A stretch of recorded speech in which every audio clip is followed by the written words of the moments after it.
What you're looking at right now is almost an historic look at the sport of broomball.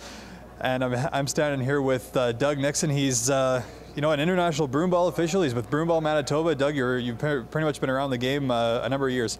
Yeah, I've been very fortunate to travel basically throughout Europe, United States, Canada, and also down to Australia.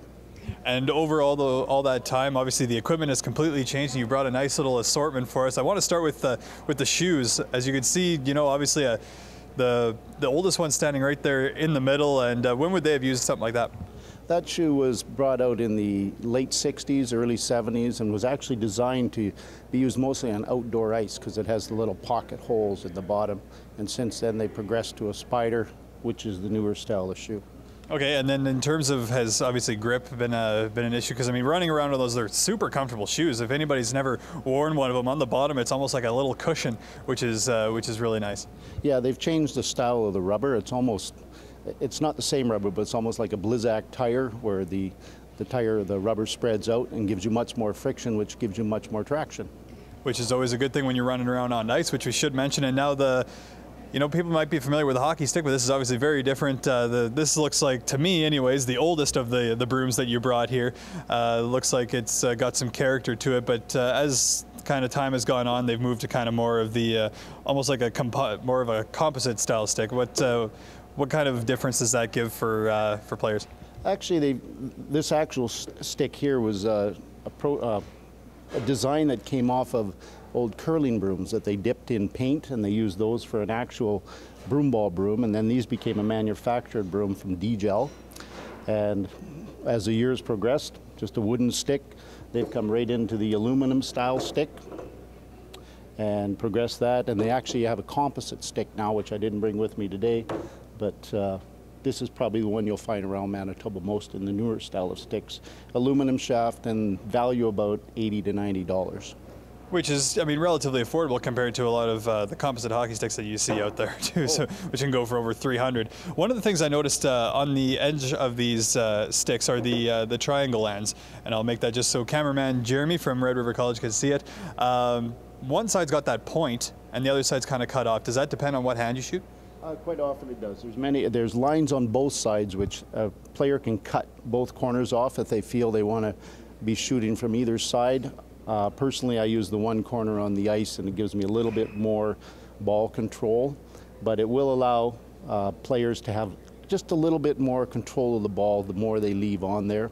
But there is a mandatory 2.5 inches that has to be showing on the bottom. Oh, okay, so there's a little bit of regulation from an international official himself. Maybe we'll talk about that, your experience internationally. Whereabouts have you gone, and what was it like to officiate the game at that kind of level? I've gone actually through Europe, and in there I was the official referee-in-chief of world events. So getting on the ice, there's a whole variety of skill level. They go from an intermediate right up to an elite level. Mostly the better teams are from the Canada and the US, kind of lead the way in that. Also been fortunate to be down in Australia half a dozen times. Their broomball's really becoming aggressive. They're getting better at it every time they attend a world event. So great place to go for broomball also is down there. Always good to see parity in any game like that, just because, I mean, as the competition rises, it means the Canadian players that are out there only get better. And it looks like if you are a Canadian player, you really don't need that much. It's just finding where these things are found. Would you say that, broomball is one of the more affordable winter sports that's out there?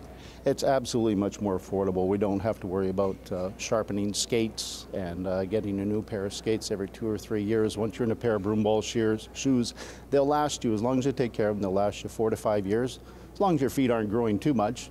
And as for equipment, most people have helmets, and you're not constantly going out and having to buy new stuff. Always a good thing for people like myself, a little bit on the younger side, trying to save money, got some student loans that I got to worry about. But, everybody's got those concerns. If people wanted to know more about broomball, how they can, find where to play or anything, or even just information on the sport, what would you suggest to them?